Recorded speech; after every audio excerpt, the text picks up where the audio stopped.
అభిజిత్ దీప్కి 30 ఏళ్ల ఈ కుర్రాడు మొదలుపెట్టిన ఉద్యమం దెబ్బకు కేంద్ర మంత్రి ధర్మేంద్ర ప్రధాన్ సైతం రాజీనామా చేయాల్సి వచ్చింది. మోదీ సర్కారు ఓ మెట్టు దిగి మరీ తన క్యాబినెట్ నుంచి ఓ మంత్రితో రాజీనామా చేయించాల్సి వచ్చింది. ఆఫ్టర్ ఆల్ ఒకే ఒక్కడు వచ్చి బీజేపీ సర్కార్ను నిలదీస్తాడా, మోదీ సర్కార్ని ఎదిరిస్తాడా? 4 రోజులు హడావిడి చేసి ఎవరి సపోర్టు దక్కక తన దారిని తాను మళ్ళీ వచ్చిన ఫ్లైట్లోనే వెనక్కు తిరిగి వెళ్ళిపోతాడని బీజేపీ నాయకులు అప్పట్లో అనుకున్నారు. ఆ ఉద్దేశంతోనే ఈ అభిజిత్ దీప్కేను మోదీ సర్కారు లైట్ తీసుకుంది. కానీ ఆ ఒక్కడే ఇప్పుడు దేశాన్ని కదిలించాడు, ఢిల్లీ పీఠాన్ని వణికించాడు, కేంద్రమే చర్చలకు దిగొచ్చేలా చేశాడు, కేంద్ర మంత్రితో రాజీనామాను సైతం చేయించాడు. ఈ ఉద్యమంలో ఫైనల్గా గెలుపెవరన్నది పక్కన పెడితే జెన్జీ యూత్కు మాత్రం ఓ సరికొత్త నాయకుడు దొరికాడన్నది వాస్తవం.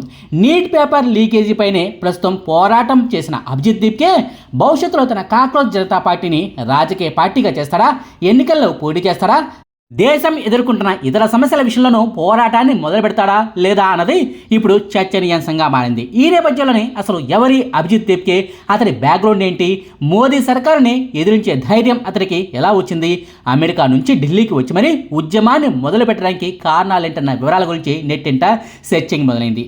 అభిజిత్ దీప్కేది మహారాష్ట్ర ఔరంగాబాద్లోని ఛత్రపతి సంభాజీనగర్లో జన్మించారు. ఆయన కుటుంబం ఇప్పటికీ ఛత్రపతి సంభాజీనగర్ జిల్లాలోనే నివాసిస్తుంది. 30 ఏళ్ల వయసు ఉన్న ఈ అభిజిత్ దీప్కే పూణేలో జర్నలిజం పూర్తి చేశాడు. మాస్ కమ్యూనికేషన్స్లో బ్యాచిలర్ డిగ్రీని పూర్తి చేశాడు. ఆ తర్వాత అమెరికాలోని Boston University college of communication నుంచి master of science in public రిలేషన్స్ను పూర్తి చేశాడు. బోస్టన్ యూనివర్సిటీ ప్రకారం 2025లోనే అభిజిత్ గ్రాడ్యుయేషన్ పూర్తయింది. అమెరికా వెళ్ళడానికి కొంతకాలం ముందు ఆమ్ ఆద్మీ పార్టీ కోసం వర్క్ చేశాడు. ఆ డిజిటల్ ప్రచార కార్యక్రమాల్లో వాలంటీర్గా పనిచేశాడు. ఆ తర్వాత అమెరికాకు వెళ్ళిపోయి అక్కడే ఉన్నత విద్యను పూర్తి చేసి ఓ ప్రైవేటు కంపెనీలో చిన్నపాటి ఉద్యోగాన్ని కూడా చేస్తూ వచ్చాడు. అయితే 2026 సంవత్సరం మే నెల 15వ తారీఖున సుప్రీంకోర్టులో జరిగిన ఓ కీలక పరిణామం అభిజిత్ దీప్కే తన రాతనే మార్చేసింది. ఒక కేసు విచారణ సందర్భంగా భారత ప్రధాన న్యాయమూర్తి జస్టిస్ సూర్యకాంత్ గారు కొన్ని సంచలన కామెంట్లు చేశారు. వ్యవస్థపై నిరంతరం దాడి చేసే కొందరు నిరుద్యోగ యువకులు, సోషల్ మీడియా కార్యకర్తలు, ఆర్టీఐ కార్యకర్తలను ఉద్దేశించి కాక్రోచ్లు, పరాన్నజీవులు వంటి పదాలను వాడారు. ఆ వ్యాఖ్యల పట్ల నిరుద్యోగ యువత నుంచి తీవ్ర వ్యతిరేకత వ్యక్తమైంది. అయితే తాను చేసిన వ్యాఖ్యలను వక్రీకరించి దుష్ప్రచారం చేస్తున్నారని, తాను అన్న మాటలకు అర్థం వేరని భారత ప్రధాన న్యాయమూర్తి గారు వివరణ ఇచ్చినప్పటికీ లాభం లేకుండా పోయింది. ఆ వ్యాఖ్యలకు ప్రతిగా అమెరికాలో ఉన్న అభిజిత్ దీప్కే ఇన్స్టాగ్రామ్లో కాక్రోచ్ జనతా పార్టీ అనే పేరుతో ఓ అకౌంట్ను ఓపెన్ చేశారు. కాక్రోచ్లు అన్నీ ఒక్కటైతే ఏమవుతుందంటూ పోస్టులను పెట్టి యూత్ నుంచి విపరీతమైన స్పందనను దక్కించుకున్నాడు. ఆ ఊపులోనే కాక్రోచ్ను ఉద్యమ చిహ్నంగా పెట్టాడు. ఒక వెబ్సైటు, సభ్యత్వ ఫారాన్ని తయారు చేశాడు. వ్యంగ్యాత్మక పార్టీ రాజ్యాంగం, మేనిఫెస్టోను రూపొందించాడు. 2026 సంవత్సరం మే నెల 16వ తారీఖున ఒక సోషల్ మీడియా పార్టీగా మొదలైతే ఆ తర్వాత రోజుల్లో యువత నుంచే కాదు, సాధారణ జనాల నుంచి కూడా భారీ స్పందనను దక్కించుకుని ఉద్యమ పార్టీగా అవతరించింది. తన పార్టీ మొట్టమొదటి లక్ష్యంగా నీట్ ప్రశ్నాపత్రాల లీకేజీ సమస్యపై పోరాడేందుకు రెడీ అయ్యాడు. జూన్ నెల 6వ తారీఖున భారత రాజ్యాంగాన్ని చేతిలో పెట్టుకుని అమెరికా నుంచి వచ్చిన అభిజిత్ దీప్కేకు యువతరం నీరాజనం పలికింది. ఢిల్లీలోని జంతర్ మంతర్ వేదికగా నిరసన దీక్షను ప్రారంభిస్తే యువత అంతా అక్కడే తిష్టవేసింది. 4 రోజుల పాటు హడావిడి చేసి వెళ్ళిపోతారులే అని అంతా భావిస్తే 2 నెలలు కావస్తున్న యువత మాత్రం రెట్టించిన ఉత్సాహంతో పోరాడుతోంది. అభిజిత్ దీప్కేతో మొదలైన నీటి ఉద్యమం వందల సంఖ్యల నుంచి వేల సంఖ్యల మీదుగా లక్షలాది మందికి చేరుకుని ఇప్పుడు కోట్లాది మంది యువతలో ఉద్యమ స్ఫూర్తిని రగిల్చింది. ఢిల్లీలో మొదలైన ఉద్యమం కాస్త దేశంలోని అన్ని రాష్ట్రాలకు విస్తరించింది. మొదట్లో అభిజిత్ దీప్కేను దేశద్రోహి అన్నారు. జంతర్ మంతర్లో దీక్షలు చేస్తున్న వాళ్ళను దేశద్రోహులతో పోల్చారు. అక్కడ వచ్చిన విద్యార్థులు సైతం సంఘ విద్రోహులుగా అభివర్ణించారు. పాకిస్తాన్ అండదండలు ఉన్నాయన్నారు. చైనా నుంచి ఆర్థిక సాయం అందుతోందని కూడా అన్నారు.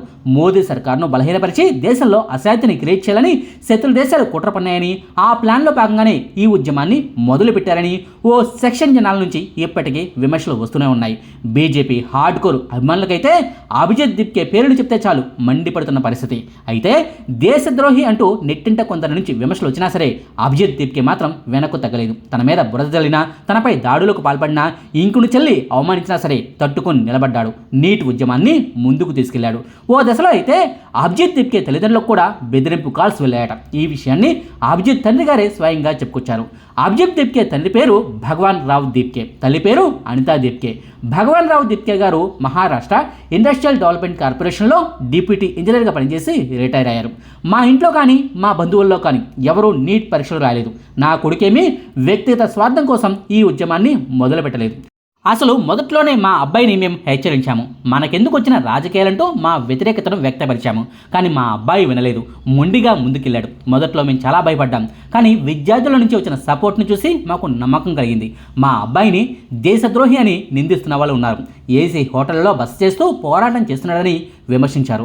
మా అబ్బాయి జంతర్ మంతర్లో ఏ పరిస్థితిలో ఉంటున్నాడో నాకు తెలుసు అనేవాళ్ళు ఎన్నైనా అంటారు, కానీ వాడు చేస్తున్న ఉద్యమం వల్ల విద్యార్థుల భవిష్యత్తు బాగుపడుతుందన్న నమ్మకం మాత్రం నాకు ఉంది అంటూ అభిజిత్ దీప్కే గారి తండ్రి భగవాన్ రావ్ దీప్కే గారు ఓ ఇంటర్వ్యూలో చెప్పుకొచ్చారు. నిజానికి ఢిల్లీలోని జంతర్ మంతర్ వద్ద ఉన్న వేలాది మంది యువతనేమి బస్సులు పెట్టి తరలించలేదు. రోజుకింత అంటూ ఎవరు కూలీని ఇవ్వటం లేదు. ఎవరి ఖర్చులు వారివే.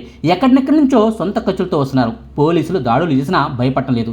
ఢిల్లీలో మెట్రో స్టేషన్లను మూసేస్తూ, ఇంటర్నెట్ సేవలను ఆపేస్తూ, క్యాబ్ సర్వీసులను కూడా నిలిపివేస్తూ, భద్రతా దళాల సంఖ్యను మరింత పెంచుతూ యువత ఉద్యమాన్ని కంట్రోల్ చేయాలని మోదీ సర్కారు ఎంత ప్రయత్నిస్తున్నా సరే సోషల్ మీడియా దెబ్బకు ఈ ఉద్యమం కాస్త దేశవ్యాప్తంగా విస్తరించింది. దీంతో మొదట్లో లైట్ తీసుకుని అసలు ఈ ఉద్యమాన్ని ఏమాత్రం పట్టించుకొని మోదీ సర్కారు జనస్పందనను చూసి ఉలిక్కిపడింది. ఇలాగే పట్టించుకోకుండా ఉంటే మరిన్ని సమస్యలు వస్తాయని బీజేపీ సర్కారు పునరాలోచనలో పడింది. నిజానికి ఎన్ని ఉద్యమాలు జరిగినా కేంద్ర మంత్రులు లేక బీజేపీ నాయకులు ఇప్పటి వరకు రియాక్ట్ అవుతూ వచ్చారు. కానీ ఈ కాక్రోచ్ల ఉద్యమానికి మాత్రం మొట్టమొదటిసారి మోదీ గారి స్వయంగా యువతకు సందేశాలను పంపడం మొదలుపెట్టారు. అర్ధరాత్రులు వీడియో మెసేజ్లను పంపిస్తూ వచ్చారు. అంతేకాదు ఫాస్ట్ ట్రాక్ కోర్టుల ఏర్పాటు, ప్రశ్నాపత్రాల లీకేజ్కి పాల్పడిన వాళ్లకు 10 సంవత్సరాల జైలు శిక్ష, 10 కోట్ల రూపాయల జరిమానా విధిస్తామని చెబుతూనే ఓ కీలక చర్యను కూడా మోదీ సర్కారు తీసుకుంది. నీట్ సహా జాతీయ స్థాయి పరీక్షలు నిర్వహించే నేషనల్ టెస్టింగ్ ఏజెన్సీలోని 47 మంది అధికారులను సర్వీస్ నుంచి తొలగిస్తూ ఉత్తర్వులను జారీ చేసింది. వీళ్లలో కొందరిపై లీగల్ క్రిమినల్ చర్యలను కూడా తీసుకుంటామంటూ కేంద్రం వెల్లడించింది. కేంద్ర మంత్రులే స్వయంగా వచ్చి మరి చర్చలు జరపడంతో 25 రోజుల తర్వాత సోనం వాంగ్చుక్ గారు తన నిరాహార దీక్షను విరమించారు. గురువారం రాత్రే ఆయన తన నిరాహార దీక్షకు ముగింపు పలికారు. ఉద్యమంలో పాల్గొన్న యువతపై ఎలాంటి కేసులు ఉండకూడదు, వాళ్ళపై నమోదైన కేసులను వెంటనే రద్దు చేయాలన్న డిమాండ్కు కేంద్ర ప్రభుత్వం అంగీకరించడం వల్లనే తాను నిరాహార దీక్షను విరమించానని, ప్రస్తుత పరిస్థితుల్లో విద్యార్థుల భవిష్యత్తే తనకు ముఖ్యమని ఆయన చెప్పుకొచ్చారు. అయితే సోనం వాంగ్చుక్ గారి స్థానంలో అభిజిత్ దీప్కే గారు నిరాహార దీక్షను మొదలుపెట్టారు. కేంద్ర మంత్రి ధర్మేంద్ర ప్రధాన్ గారు రాజీనామా చేయాలి. చలో పార్లమెంట్ ఆందోళనలో గాయపడ్డ విద్యార్థులకు ప్రభుత్వం rapid action force chief Delhi police commissioner బహిరంగ క్షమాపణ చెప్పాలి. యువతపై నమోదు చేసిన కేసులను వెంటనే ఎత్తేయాలి. భవిష్యత్తులోనూ వాళ్ళను ఇబ్బందులు పెట్టకూడదు. నీట్ ప్రశ్నాపత్రాల లీకేజీ వల్ల చనిపోయిన వాళ్ళ కుటుంబాలకు ₹1 కోటి చొప్పున పరిహారం ఇవ్వాలంటూ డిమాండ్లను చెబుతూనే పరీక్షల సంస్కరణలకు సీజేపీ ప్రతిపాదిస్తున్న 5 పాయింట్ డిమాండ్ చార్టర్కు ఆమోదించాలన్నది సీజేపీ డిమాండ్. ఈ డిమాండ్లలో రెండు విషయాల పట్ల మొదట్లో కేంద్రం వ్యతిరేకత వ్యక్తం చేసింది. ప్రభుత్వం క్షమాపణ చెప్పడం, కేంద్ర మంత్రి రాజీనామా చేయడం అన్న అంశాలను కేంద్ర ప్రభుత్వం మొదట్లో వ్యతిరేకించింది. కానీ యువత మాత్రం కేంద్ర మంత్రి రాజీనామా విషయంలో వెనక్కు తగ్గకపోవడంతో కేంద్రం పునరాలోచనలో పడింది. చివరకు మంత్రివర్గ సమావేశాన్ని ఏర్పాటు చేసుకుని మరి శనివారం ఈ విషయంపై సుదీర్ఘంగా చర్చించారు. మొదట్లో విద్యాశాఖ నుంచి తప్పించి మరో శాఖకు మారుద్దామని అనుకున్నారు. కానీ ఆ నిర్ణయం విషయంలో కూడా యువత నుంచి తీవ్ర వ్యతిరేకత వ్యక్తమైంది. దీంతో తప్పనిసరి పరిస్థితుల్లో కేంద్ర మంత్రిగా ధర్మేంద్ర ప్రధాన్ గారితో రాజీనామా చేయించే దిశగానే మోదీ నిర్ణయం తీసుకున్నారు. 10 రోజులుగా జరుగుతున్న పరిణామాలు నన్ను బాధించాయి. యువతపై నాకు నమ్మకం ఉంది. వాళ్ళ ఆకాంక్షలను గౌరవిస్తున్నా దేశ విద్రోహ శక్తులకు అవకాశం ఇవ్వకూడదనే రాజీనామా నిర్ణయం తీసుకున్నా అంటూ 2 పేజీల లేఖలు రాసి మరీ కేంద్ర మంత్రి ధర్మేంద్ర ప్రధాన్ గారు రాజీనామా చేశారు.